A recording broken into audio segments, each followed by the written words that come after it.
Hi అండి. నేను మీ సౌమ్య. అందరూ ఎలా ఉన్నారు? బాగున్నారా? నేను బాగున్నానండి. ఇవాళ కర్రీ చేద్దాం అనుకుంటున్నాను. సొరకాయ పాలపూస కర్రీ. టేస్ట్ అయితే చాలా బాగుంటుంది. ఒకసారి నా స్టైల్లో మీరు కూడా ఒకసారి కర్రీ ట్రై చేసి చూడండి ఎలా వస్తుందో. చాలా బాగుంటుందండి టేస్ట్ అయితే. ఓకే అండి, కర్రీలోకి వెళ్ళిపోదాం. మన ఛానల్ ఎవరైనా కొత్తగా చూస్తుంటే ప్లీజ్ సబ్స్క్రైబ్ చేసుకోండి. వీడియోస్ నచ్చితే ఖచ్చితంగా లైక్ చేయండి. ఓకే అండి. నేనొచ్చేసి మీడియం సైజులో ఉన్న ఒక సొరకాయ తీసుకున్నా అండి. చూస్తున్నారు కదా! కొంచెం పెద్దగానే ఉంది. మరీ చిన్నది కాదు, మరీ పెద్దది కాదు. కొంచెం మీడియం సైజులో ఉన్న సొరకాయ తీసుకున్నాను. దానికి నేను 2 ఆనియన్స్ తీసుకున్నాను కర్రీకి. సో, ఈ సొరకాయ ఏమొచ్చి మధ్యలో ఇట్లా తీసేస్తాం కదండీ! సో, అది చూపిస్తున్నాను. ఇట్లాగా మిడిల్‌లో గింజలవి ఉంటాయి కదా! సో, ఆ పార్ట్ తీసేస్తే బావుంటుందండి కర్రీ. ఎందుకంటే అదుంటే మరీ దూదిగా అట్లా అనిపిస్తుంది. సో, అంత టేస్టీగా అంత బావుండదనమాట చూసేదానికి కూడాను. సో, అందుకని మేమైతే తీసేస్తాము. కొంతమంది వేసుకుంటారేమో. మేమైతే తీసేస్తామండి ఆ మిడిల్‌లోది. అలా తీస్తేనే చాలా బావుంటుందనమాట చూసేదానికి గానీ, కర్రీ కూడాను. సో, ఇలా పీసెస్ కట్ చేసుకున్నాను. మరీ సన్నగా గాదు, మరీ లావుగా గాదు. సో, ఇలా మీడియం సైజ్‌లో ఒక పీసెస్ కట్ చేసుకున్నానండి. ఎందుకంటే సొరకాయ త్వరగానే ఉడికిపోతుంది ఎంత లావుగా ఉన్నా పీసెస్. కానీ ఉప్పు, కారం పట్టవనేసి కొంచెం తగ్గించి కట్ చేసుకుంటాను. ఇప్పుడు స్టవ్ ఆన్ చేసి కడాయి పెట్టుకున్నాను. ఇన్ ఇందులో వచ్చి నేను 3 table spoons of oil add చేశానండి. ఎందుకంటే ఈ కర్రీకి కొంచెం ఆయిల్ పడుతుంది.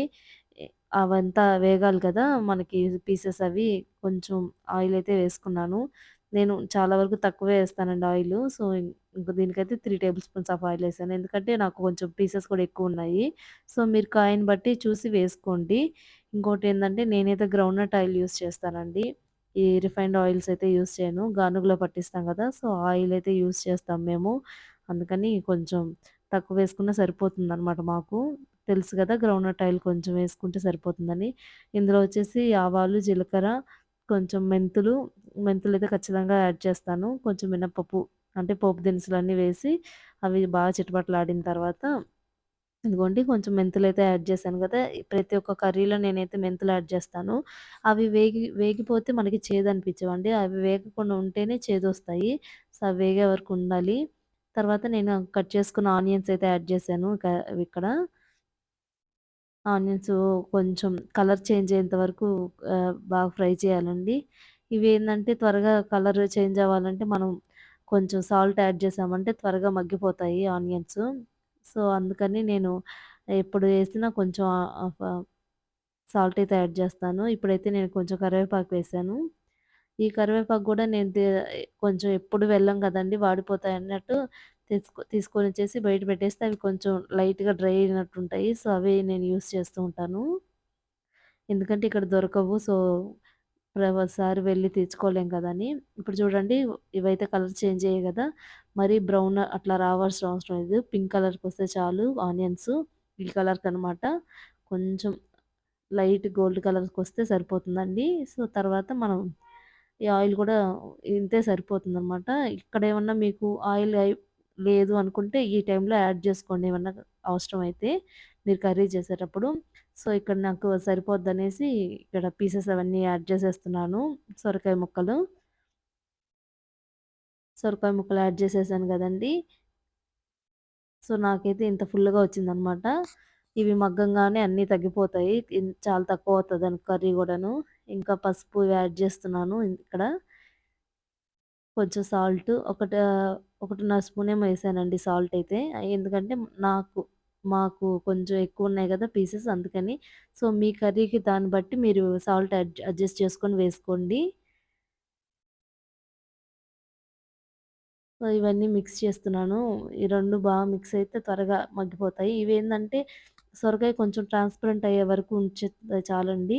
ఇంకా మొత్తం మిక్స్ చేసేసి మూత పెట్టేస్తే ఒక 5 మినిట్స్‌కంతా సొరకాయ ముక్క ట్రాన్స్‌పరెంట్ లాగా అయిపోద్ది. అంటే వాటర్ లాగా వచ్చేస్తాయి కదా! కలరు చేంజ్ అవుతుంది కదా! సో, ఆ టైం వరకు ఉంచాలనమాట. ఇప్పుడు నేను మూత పెట్టేసి ఒక 5 నిమిషాలు సిమ్‌లో పెట్టేస్తున్నాను. సో, అట్లనమాట. మీడియంలో కొంచెం సిమ్ అండ్ మీడియం అట్లా అడ్జస్ట్ చేసుకోండి. సో, ఇట్లా మగ్గిందనుకోండి సరిపోతుంది. చూడండి కలర్ అయితే కొంచెం చేంజ్ అయింది గదా! ముక్కలు. సో, ఇలా చేంజ్ అయితే చాలనమాట. ఇప్పుడు చూడండి వాటర్ గూడా సరిపోయాయి. అందులో ఉన్న వాటర్ గూడా మనకు సరిపోతాయనమాట. సొరకాయ ఫ్రెష్‌గా ఉందనుకోండి, మనకి అవసరమే లేదండి. వాటర్ ఎయాల్సిన అవసరం అట్లాంటివేం ఉండదు. అసలు ఏస్తే అంత టేస్ట్ ఉండదు. సో, వాటర్ ఎయకుండా ఉంటేనే బావుంటదనమాట. సో, ఇలా మగ్గిపోయిన తర్వాత ఇప్పుడు మనం కారం యాడ్ చేసుకుంటాము. ఇప్పుడు ఈ కారం అండ్ ఉప్పు 2 యాడ్ చేసుకోవాలండి ఈ టైంలో. ఎందుకంటే ఇప్పుడు మళ్ళీ మళ్ళీ చెక్ చేసే అవసరం ఉండదు. అందుకనేసి కారము అండ్ ధనియాల పొడి కొంచెం వేసేసి మిక్స్ చేసేసాను. ఇంకా కారం వేసి మిక్స్ చేసిన తర్వాత ధనియాల పొడి వేశాను. ఒక టేబుల్ స్పూన్ వరకు ధనియాల పొడి వేశానండి ఈ కర్రీకి. సో, సరిపోయింది నాకైతే. ఇంకా కొంచెం సాల్ట్ అయి చెక్ చేసుకున్న తర్వాత సాల్ట్ తక్కువైతే ఈ టైంలోనే మనం కొంచెం సాల్ట్ యాడ్ చేయాలి.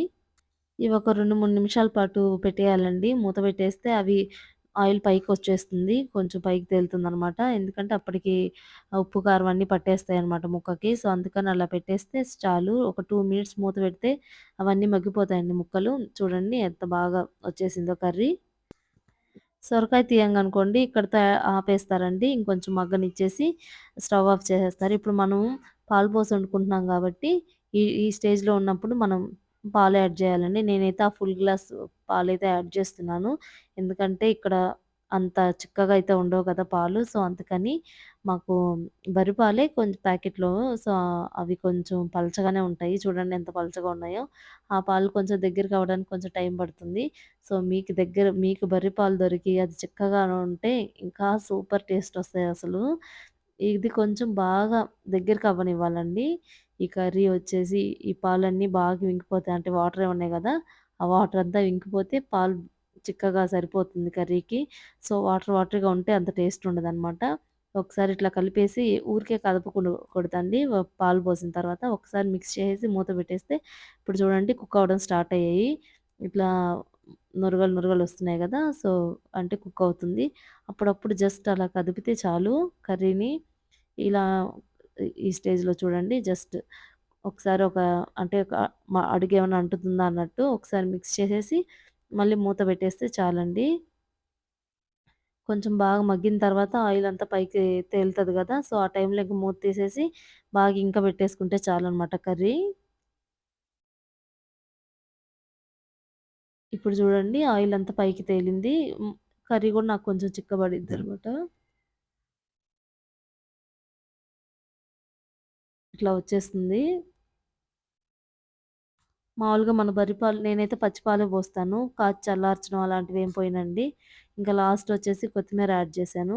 ఎందుకు బర్రె పాలు పచ్చి పాలే పోస్తానంటే, అవి కొంచెం జున్ను జున్నుగా ఉంటే నాకు నచ్చద్దనమాట. పన్నీర్‌లాగా ఫార్మ్ అవుతాయి గదా! సో, అప్పుడు అది నాకిష్టం. అందుకని అట్లాగా చేసుకుంటాను. ఒక్కొక్కరొచ్చేసి కొంచెం కాచి చల్లార్చిన పాలు పోస్తారు. అప్పుడు అట్లాగా ఏమి అనిపించవండి ఆ పాలు. సో, ఇలా చేసుకోండి ఒకసారి చాలా బావుంటుంది. ఇప్పుడు చూడండి కర్రీ అంతా దగ్గరికయిపోయింది. ఇంతే అండి కర్రీ అయితే రెడీ అయిపోయింది. స్టార్ట్. చూసారు కదండీ కర్రీ. చాలా బావుంది టేస్ట్ అయితే. నేను ఇప్పుడే రైస్ వేడి వేడిగా అన్నంలో కర్రీ యేసుకొని తిన్నాను. టేస్ట్ అయితే చాలా బావుంది. ఒకసారి మీరు కూడా ట్రై చేసి నచ్చితే నాకు కామెంట్ చేయండి. ఓకే అండి. Thank you for watching. Bye. ఇంకా కుకింగ్ అయిపోయింది తినేసాం కదా! సో, ఇప్పుడే మేము మూవీ బుక్ చేసుకున్నామండి. మూవీకి స్టార్ట్ అవుతున్నాము. ఓకే. ఇంక మా ఇంటి దగ్గర నుంచి స్టార్ట్ అయ్యామండి మూవీకి. సో, ఇక్కడ మాకు దగ్గరలోనే ఉంటుందనమాట ఈ టెంపుల్ శివాలయం చాలా బావుంటుంది. మణికొండ ఓయి కాలనీలో ఉంటుందనమాట అది.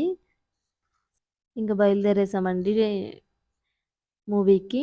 ఇక్కడైతే రెయిన్ పడుతూ ఉందనమాట. ఆ టైంలో మేము స్టార్ట్ అయినప్పుడు. మరీ హెవీ రెయిన్ ఏం కాదు. కొంచెం సన్న చినుకులు పడుతూనే ఉంది నాన్ స్టాప్‌గా. ఇంకా మూవీకొచ్చేసాము. మూవీ అయితే చాలా బావుంది. విలన్‌ది కూడా చాలా నచ్చింది నాకు. ఇంకా మూవీ అయితే స్టార్ట్ అయిపోయిందండి. ఇంకా మూవీ కంప్లీట్ చేసుకొని ఇంటికెళ్ళిపోయాము. ఓకే అండి. ఈ వీడియో ఇక్కడితో ఎండ్ చేస్తున్నాను. థాంక్ యూ ఫర్ వాచింగ్ అండి. బాయ్.